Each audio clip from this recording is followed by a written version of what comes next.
شهر رمضان الذي أنزل فيه القرآن هدى للناس وبينات من الهدى والفرقان۔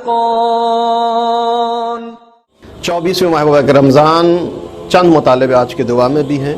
پہلا مطالبہ، بار الہ تیرے اسباب رضا کے حصول کا متمنی اور طلبگار ہوں۔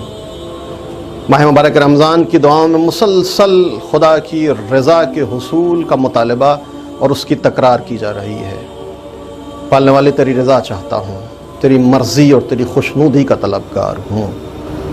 کون سی ایسی چیزیں ہیں جو خدا کی رضا کے حصول کا سبب بنتی ہیں؟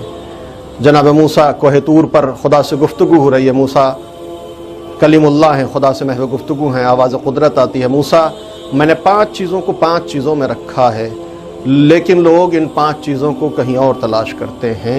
نتیجہ یہ ہے کہ ان کو وہ 5 چیزیں نہیں مل پاتی۔ بار الہ تو نے کون سی 5 چیزوں کو 5 چیزوں میں رکھا؟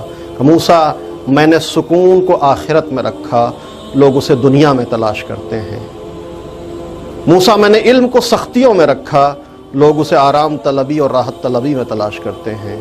موسیٰ میں نے عزت کو اپنی اطاعت اور اپنی بندگی میں رکھا، لوگ اسے حاکموں اور بادشاہوں کے درباروں میں تلاش کرتے ہیں۔ موسیٰ میں نے بے نیازی کو قناعت میں رکھا، لوگ اسے کثرت مال میں تلاش کرتے ہیں۔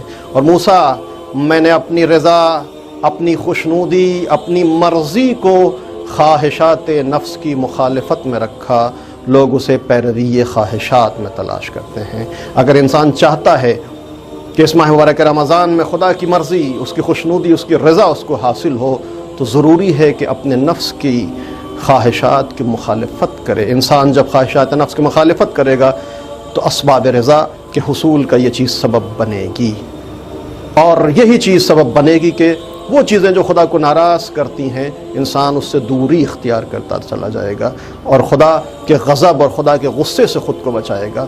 روایت میں آتا ہے کہ جب انسان خدا کو غضبناک کرتا ہے تو ایک ایسی چیز ہے جو اس کے غضب سے اس کو پناہ دیتی ہے، وہ ہے تلاوت قرآن۔ ماہ مبارک رمضان مسلسل تلاوت قرآن کی تاکید کی جاتی ہے، چونکہ ہر چیز کے لیے ایک بہار ہے، قرآن کی بہار ماہ مبارک رمضان۔ انسان اگر چاہے کہ خدا کی مرضی حاصل ہو، اس کے غیظ و غضب سے دور رہے، تو قرآن کریم کی جتنا ممکن ہو سکے تلاوت کرے۔ فَاقْرَؤْا مَا تَيَسَّرَ مِنَ الْقُرْآنِ، جتنا ہو سکے قرآن کی تلاوت کرے، اور تلاوت کے ساتھ ساتھ اس کے معنی اور مفاہیم میں غور و خوض، تدبر اور تعقل، اور اس کے بعد قرآن سے عبرت لے اور قرآن پر عمل کرنے کی کوشش کرے تاکہ اس کی رضا اس کو حاصل ہو سکے۔ تیسرا مطالبہ، خدایا آج کے دن مجھے توفیق عطا کر کہ میں تیری بندگی کر سکوں، تیری اطاعت کر سکوں، تیری معصیت اور تیری نافرمانی سے دور رہ سکوں۔ ماہ مبارک رمضان ہے، ماہ بندگی ہے، ماہ اطاعت ہے، خدا کی نافرمانی اور معصیت سے دوری کا مہینہ ہے۔ خدایا توفیق عطا کر کے تیری بندگی کروں، تیری معصیت اور تیرے گناہ سے دور رکھوں۔ اے سائلوں کو دونوں ہاتھ کھول کر عطا کرنے والے محبوب،